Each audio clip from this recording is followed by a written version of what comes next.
হায় হায়, আমার সব বাসনপত্র গেল। এই যে শুনছো, তোমাকে না বলেছি এই বুড়ি বুড়ো দুজনকে আমি খেতে দিতে পারবো না। বসে বসে গিলবে আর দুনিয়ার যত অকাজ করবে।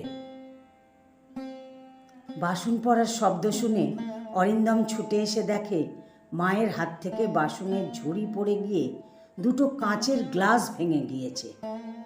বাবা দৌড়ে এসে কাঁচের টুকরোগুলো পরিষ্কার করছে, আর মা অপরাধীর ন্যায় মুখ কাঁচুমাচু করে দাঁড়িয়ে আছে। নন্দিতা স্বামীকে দেখে গলার স্বর আরও দ্বিগুণ চড়িয়ে বলল, তুমি লোন নিয়ে বাড়ি করেছো, ছেলের ইংলিশ মিডিয়াম স্কুলে পড়ে, তার খরচ, সংসার চালানো, উপরন্তু এই দুটো মানুষের খাওয়া পড়া, ডাক্তার, ওষুধ হিসেব করে দেখেছো মাসে কত লাগে? তারপর আমার হাত পুড়িয়ে রান্না। রান্না তো তোমার শাশুড়িই করে বৌমা। চুপ করুন, মাঝে মধ্যে খুন্তিটা একটু নাড়লেই রান্না হয়ে যায় না। আর এই যে আপনি সারাদিন কি করেন বলুন তো?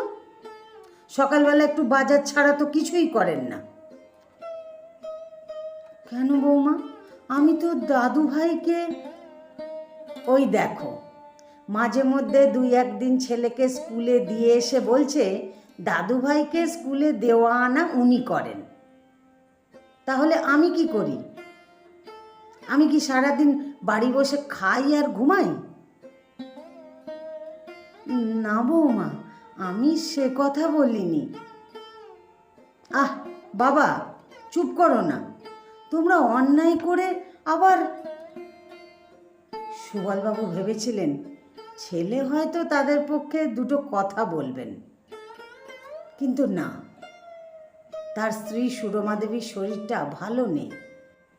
তবু রান্না থেকে বাসন মাজা, ঘর মোছা সব কাজ করতে হয়, একথা ছেলে সব জানে। অথচ মুখ ফুটে কখনো তার স্ত্রীকে বলে না, মায়ের বয়স হয়েছে, একজন লোক রেখে দাও। আর তাকে তো বাজার করা, নাতিকে স্কুলে দেওয়া আনা, বাড়ির সব ফাই ফরমাস খাটা, এমনকি বৌমার জুতা পর্যন্ত সেলাই করে এনে দিতে হয়। অরিন্দম মনে মনে ভাবল, নন্দিতা তো ঠিক কথাই বলেছে, মা বাবা দুজনকেই আমি কেন দেখব? দাদার অবস্থাও তো ভালো, সে তো একজনের দায়িত্ব নিতে পারে। ঘরে গিয়ে সে দাদাকে ফোন করলে প্রথমে কিছুতেই রাজি হলো না। বলল, তোর বৌদি বাবা মাকে কিছুতেই মেনে নেবে না।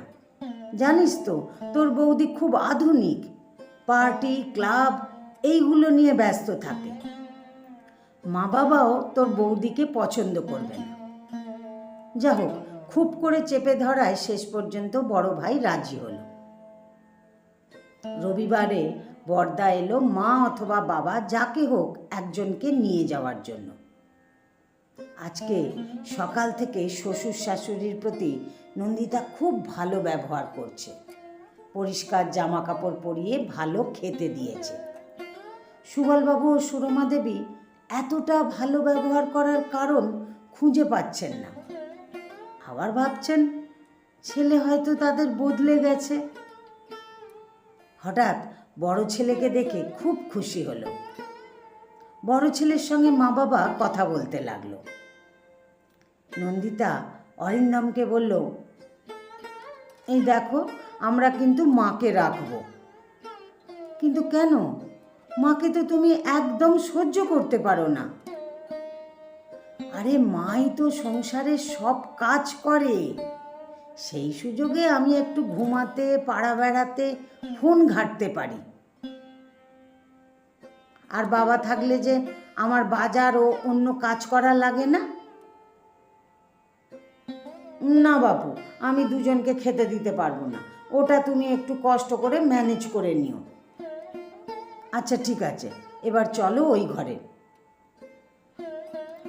ওরা মা বাবার ঘরে এসে দেখলো মা বাবা দাদার সঙ্গে হেসে হেসে গল্প করছে। তার মানে দাদা কিছু বলেনি। অরিন্দমের কেমন যেন কষ্ট হলো, কিন্তু তার কিছু করার নেই, গৃহশান্তি আগে। তখন অরিন্দম আমতা আমতা করে বলল, বাবা, দাদা কেন এসেছে তোমরা জানো তো? না তো। তোমাকে নিয়ে যাবে বলে। মানে শুধু আমাকে আর তোর মা? বড় ছেলে বলল, তাহলে বাবাকে আমার কাছে পাঠাচ্ছিস কেন দাদা? কোনো অসুবিধে নেই তো? না। একটা অজানা ভয়ে সুবলবাবু ও সুরমা দেবীর বুক কেঁপে উঠল। এরা কি বলছে? শুধু আমাকে বড় খোকা নিয়ে? অরিন্দম বুঝিয়ে বলল, বাবা, আজ থেকে মা আমার কাছে থাকবে আর তুমি দাদার কাছে থাকবে।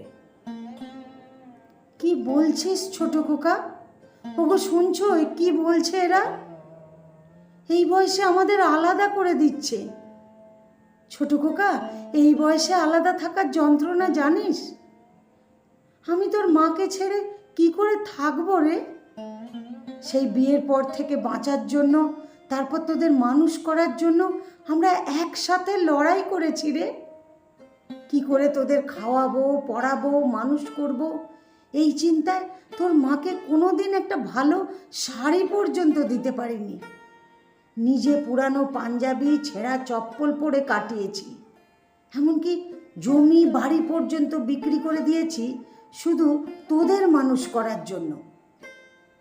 তোর মা বলতো, এই তো আমার সোনারা মানুষ হলে ঘর বাড়ি, শাড়ি পাঞ্জাবির কি অভাব হবে গো?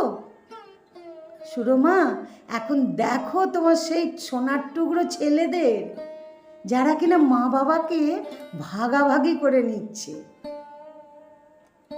এদের জন্য আমরা আমাদের মেয়েটাকেও ভালো স্কুল কলেজে পড়াতে পারিনি। মনে মনে সে কত কষ্ট পেত, কিন্তু মুখ ফুটে কোনো দিন কিচ্ছু বলতো না। মেয়ে বলে সুরমা, তার প্রতি আমরা চরম অন্যায় করেছি, আজ তার সাজা। সুরমা দেবী হাউমাউ করে কাঁদতে লাগলেন আর স্বামীকে বললেন, তুমি আমায় ছেড়ে যেও না গো, আর গেলে আমাকে নিয়েই যাও, তোমাকে ছাড়া আমি কিছুতেই থাকতে পারবো না। অরিন্দম বলল, মা, তুমি কান্নাকাটি করছো কেন? মন খারাপ লাগলে তোমাকে আমি বাবাকে দেখিয়ে নিয়ে আসব। দেখি, সরে দাঁড়াও, বাবার জিনিসগুলো গুছিয়ে দিই। তখন সুরমা দেবী বললেন, হ্যাঁ রে, বুঝতে পেরেছি, আমরা যত কষ্ট করে তোদের মানুষ করেছি তার থেকে অনেক বেশি কষ্ট করতে হচ্ছে তোদের আমাদের এক মুঠো ভাত দিতে, তাই না? অসহায় দুই বৃদ্ধ বৃদ্ধার সে কি করুণ অবস্থা। দুইজনকে জড়িয়ে ধরে কাঁদছে, আর একজন বলছে, তুমি যেও না, আর একজন বলছে, আমি যাব না। তবু যেতে হলো। বড় ছেলে বাবাকে জোর করে নিয়ে গেল, ছোট ছেলে মাকে আটকে রাখলো। কিন্তু দুঃখ কষ্টে মনে হলো দুজনের হার্ট দ্বিখণ্ডিত হয়ে গেল। সুবলবাবু চলে যাওয়ার পর সুরমা দেবী সারাক্ষণ চিন্তা করেন, মানুষটা ঠিক সময়ে ওষুধ খেলো কিনা। যা ভুলো মন, বড় খোকা ওষুধ কিনে দিচ্ছে তো? কি খাচ্ছে? বড় বৌমা ঠিক মতো খেতে দিচ্ছে তো? নানান চিন্তায় তার কাজে প্রায় ভুল হয়ে যেতে লাগলো। কখনো সবজি ধরে যাচ্ছে, কখনো হাত থেকে গ্লাস পড়ে যাচ্ছে, আর সাজাও পাচ্ছে। তবে সাজার পরিমাণটা এখন আরও অনেক বেশি হচ্ছে। এই করতে করতে সুরমা দেবী বেশ অসুস্থ হয়ে পড়লেন। তাই একদিন থাকতে না পেরে অরিন্দমকে বললেন, ছোট খোকা, আমাকে একটিবার তোর বাবার কাছে নিয়ে যাবি? কেমন আছে নিজের চোখে একবার দেখে আসতাম। আমার সময় কোথায়? তাছাড়া আমি কি দাদার বাড়ি যাই? তবে সেই দিন বলেছিলাম, সেটা মুখের কথা। তোমরা একজন আর একজনকে ছাড়তে চাইছিলে না, তাই। ও তাই বল, আমি ভাবছিলাম। থাক, তবে আমাকে তোর বাবার সঙ্গে ফোনে একবার কথা বলিয়ে দে। আহ, জ্বালিয়ে মারলে তো। তুমি দেখতে পাচ্ছ না আমি কাজ করছি? আমার সময় নেই, তুমি এখন এখান থেকে যাও। সুরমা দেবীর দু চোখ দিয়ে টপ টপ করে জল পড়তে লাগলো, আর অতীতের কথা ভাবতে লাগলো। এই ছেলেদের জন্য। অরিন্দম মায়ের দিকে তাকিয়ে গলাটা আরো একটু বাড়িয়ে বলল, কি হলো, এখনো দাঁড়িয়ে আছো যে? সুরমা দেবী আর দাঁড়ালেন না। তিনি শাড়ির আঁচল দিয়ে চোখ মুছতে মুছতে ঘরে গিয়ে বালিশে মুখ লুকালেন।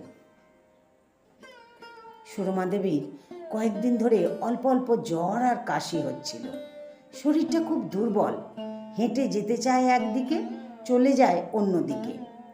হাত পা কাঁপে। এই অবস্থায় কাজ করা খুব কঠিন, কিন্তু কাজ না করলে খাবার নেই। সেদিন ফার্নিচার পরিষ্কার করতে গিয়ে সুরমা দেবী একটা ফুলদানি ভেঙে ফেললেন। ফুলদানিটা খুব দামি এবং নন্দিতার খুব পছন্দের। আর যায় কোথায়? অরিন্দম বুঝতে পারল আজকে আর মায়ের রক্ষা নেই। নন্দিতা প্রচণ্ড রেগে গিয়ে অরিন্দমকে বলল, এই বুড়িকে আজকে যদি বের না করতে পারি তাহলে আমি জলস্পর্শ করব না। অরিন্দম বলল, তুমি মাথাটা একটু ঠান্ডা করো। মাথা ঠান্ডা? দেখো না আমি কি করি। এই বলে নন্দিতা শাশুড়িকে টানতে টানতে গেটের দিকে নিয়ে গেলে সুরমা দেবী কাঁদতে কাঁদতে বললেন, এমনটি আর হবে না, তুমি আমাকে বের করে দিও না বৌমা। এই বয়সে আমি কোথায় যাব? জাহান্নামে যাও বলে এক ধাক্কা দিয়ে বের করে দিয়ে গেট বন্ধ করে দিল। পিছন থেকে সঙ্গে সঙ্গে সুবলবাবু এসে তার স্ত্রীকে ধরে ফেললেন। তুমি তুমি কি করে এলে? আর দেখো, এরা আমাকে বাড়ি থেকে বের করে দিয়েছে। কোথায় যাব বলো? কি খাবো বলো? বলে স্বামীকে জড়িয়ে ধরে কাঁদতে লাগলেন। সুরমা, কেঁদো না। আমাকেও ওরা অনেক অত্যাচার করেছে, তাই পালিয়ে এসেছি। আমরা আর কারো বাড়ি যাব না, কারোর ভাত খাবো না, দরকার হলে ভিক্ষা করে খাবো। ভিক্ষা কেন করবে বাবা? কে? কাঞ্চনা? হ্যাঁ বাবা, আমি থাকতে তোমরা ভিক্ষা করার কথা কেন ভাবছো? আমি বুঝি তোমার সন্তান না? মা বাবাকে খাওয়ানোর দায়িত্ব শুধু ছেলেদের নয়, মেয়েদেরও আছে। চলো তোমরা আমার সঙ্গে চলো। সেটা হয় না মা, তোর শ্বশুর বাড়ি যাওয়া ঠিক হবে না। তাছাড়া তোর প্রতি আমরা। বাবা, কি আজে বাজে বকছো বলো তো? ওগো শুনছো মেয়ে কি বলছে? যাদের জন্য সব ত্যাগ করলাম আজ তারা। আর যে নিজের টিউশনের টাকায় পড়াশোনা করে নিজের চেষ্টায় মানুষ হয়েছে, চাকরি পেয়েছে, সেই মেয়ে আমাদের কি বলছে শোনো। বলে দুজনে মেয়েকে জড়িয়ে ধরে কান্নায় ভেঙে পড়লেন।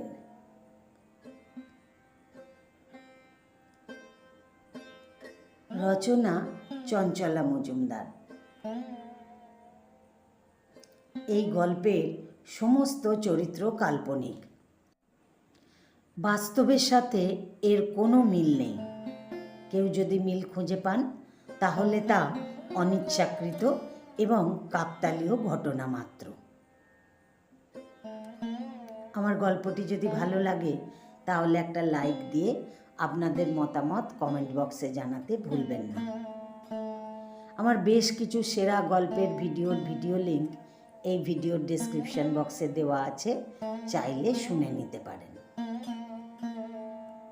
আর এরকম নতুন নতুন গল্প শুনতে আমাকে ফেসবুক থেকে যারা শুনছেন ফলো করে দেবেন, আর যারা ইউটিউব থেকে শুনছেন আমার ইউটিউব চ্যানেলটিকে সাবস্ক্রাইব করে আমার সাথেই থাকবেন।